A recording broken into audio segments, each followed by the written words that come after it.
You guys can help me with Jamie. How do you be a good man? What does that even mean nowadays? Don't you need a man to raise a man? No, I don't think so. I think you're what's gonna work for him. Well, it seems so real. You just feel guilty because it's just me and you. You don't know what I'm feeling.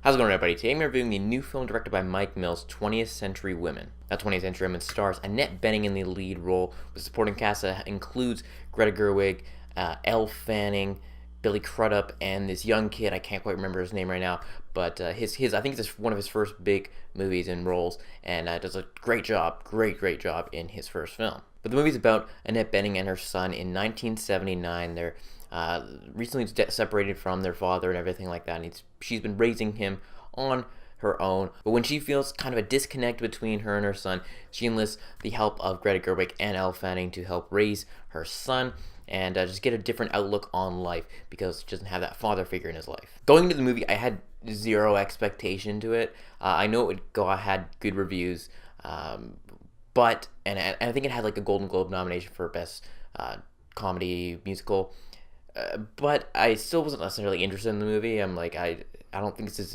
marketed towards me. I don't think I'm necessarily going to enjoy this, but I'm going to watch it because I'm going to watch every movie that has Oscar buzz around it, so let's give it a shot.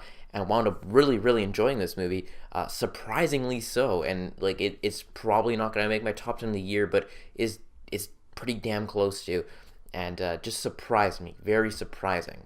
I'll start off by the way the movie is actually told. It's told not necessarily through flashback, but through VO.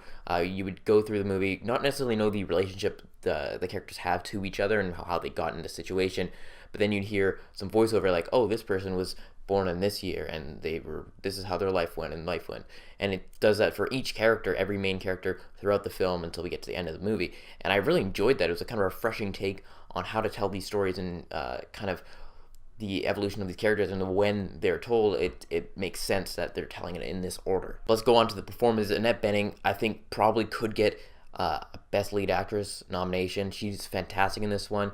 She plays up like I'm the fun-loving mom, but on the inside you can tell there's some hurt and just some that she wants to be closer to her son, basically, and you get that through a very nuanced performance. It reminds me somewhat, not exactly to the extent, but like somewhat of Casey Affleck in Manchester by the Sea, where you're not seeing these outbursts of emotion from him or her, but you're seeing these just subtle little facial expressions and whatnot that really you kind of get a feel for the character because of it. Also, the supporting cast, Greta Gerwig was, I think, probably my favorite character in the movie. She's kind of this fun-loving, mid-20s girl that that doesn't really care what other people think of her. She just wants to do her passion and whatever that is.